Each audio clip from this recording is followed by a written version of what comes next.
every time when we feel desire, every time that our consciousness awakens a desire, there is also another thing awakens that we are not aware of most of the time, and that is in our consciousness stress. There is also stress and pain that we are not aware of most of the time. Sometimes we can hold the stress and we can feel it. It's kind of tangible, and sometimes we don't feel it. We are unaware of that. So for example, there is a person in social media that the behavior is not appropriate. What do we want to do? We feel we need to do something with that. We need to comment this negative behavior. We want to say something, write text. So you see, there is a desire which awakens some kind of stress. And when we comment that, when we say something, it depends of course of the situation, we use this energy, we consume this energy, and it will help till next time. So let's say that we can say no, voluntarily no to say that or to comment that. And we will hold this stress, we will hold this pressure, okay? It's okay for us. We hold it somehow. But there must be another also situation sooner or later. For example, let's take that we are going to sign a contract with our investor, and the investor doesn't want to meet even all the terms.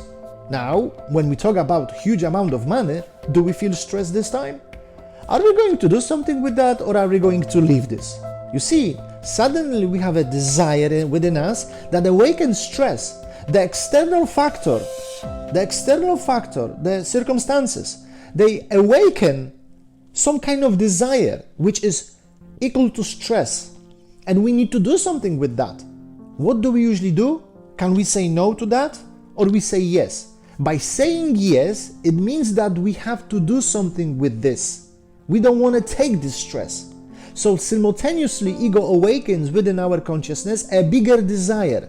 And this bigger desire, when we focus on that bigger desire, we think that the stress is going to vacation, is going for holiday. Because now we have bigger desire and we focus on this bigger desire.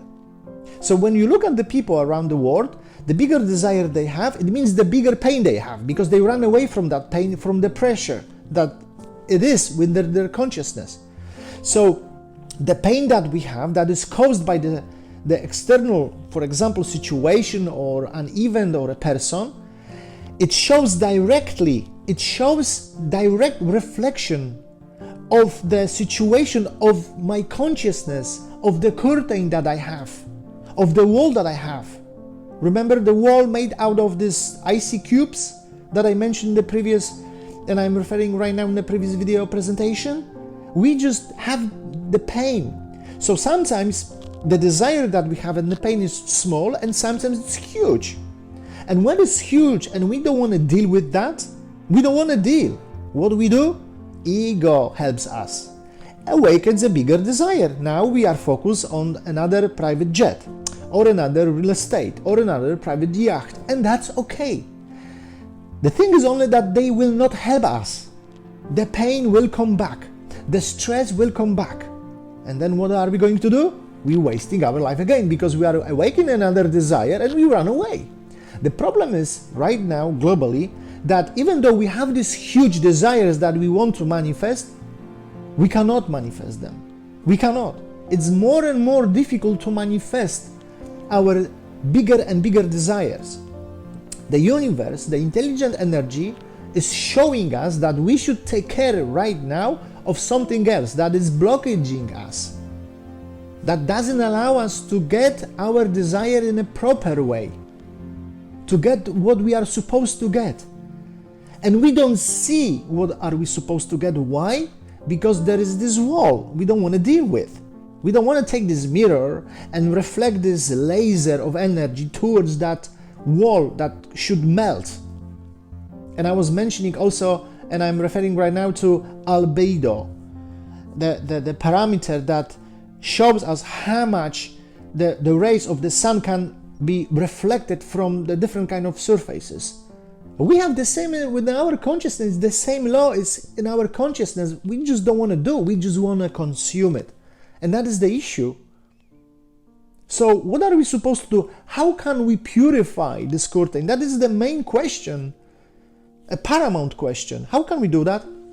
Imagine a situation, first of all, before you are going to refer to yourself and address to your private life, to your personal life. Imagine a situation that we have two tennis players, okay? They play Wimbledon, final in Wimbledon. And number one plays with number 17, for example, okay? And the number 17 has won several titles before, but has never ever won with number one. So obviously there's this final, he lost.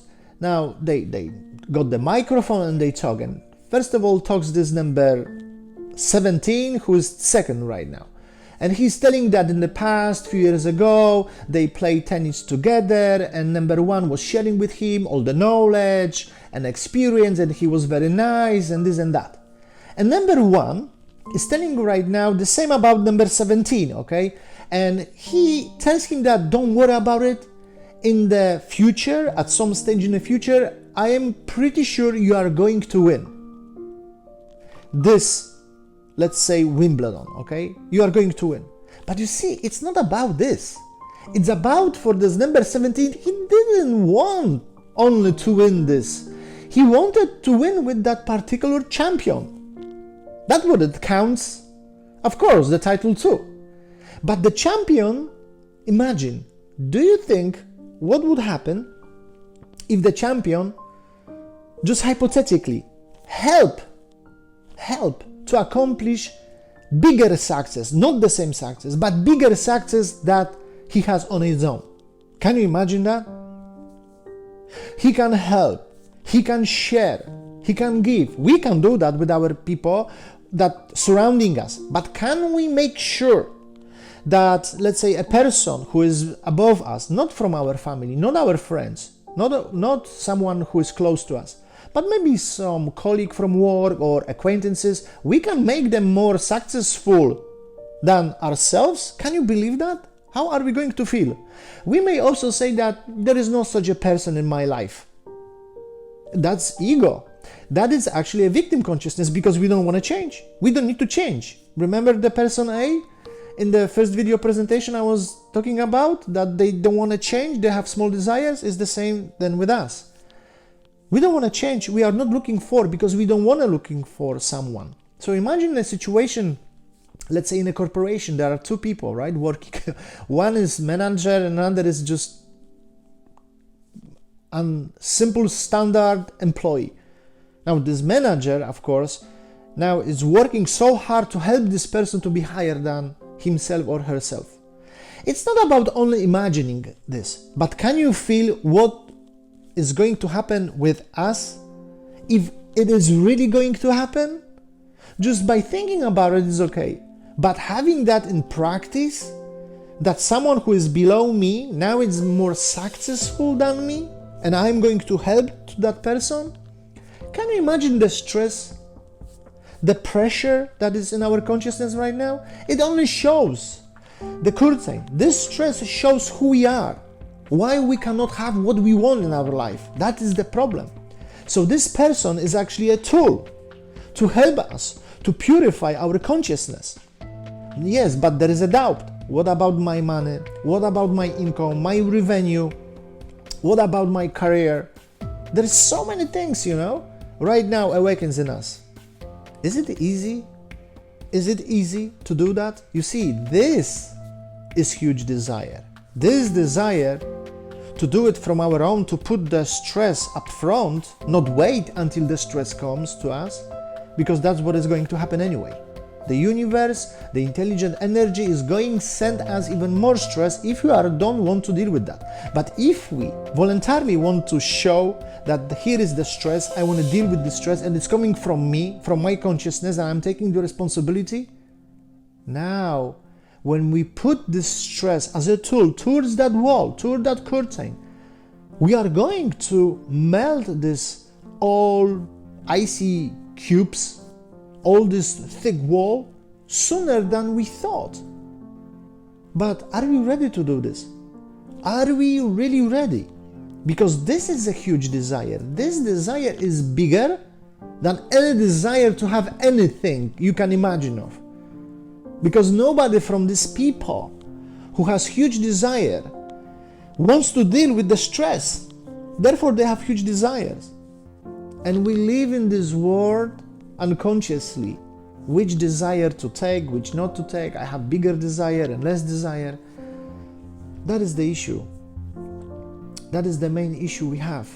So if you want to, it's always up to us to deal with your stress, to deal with what are you supposed to deal with. Think about it.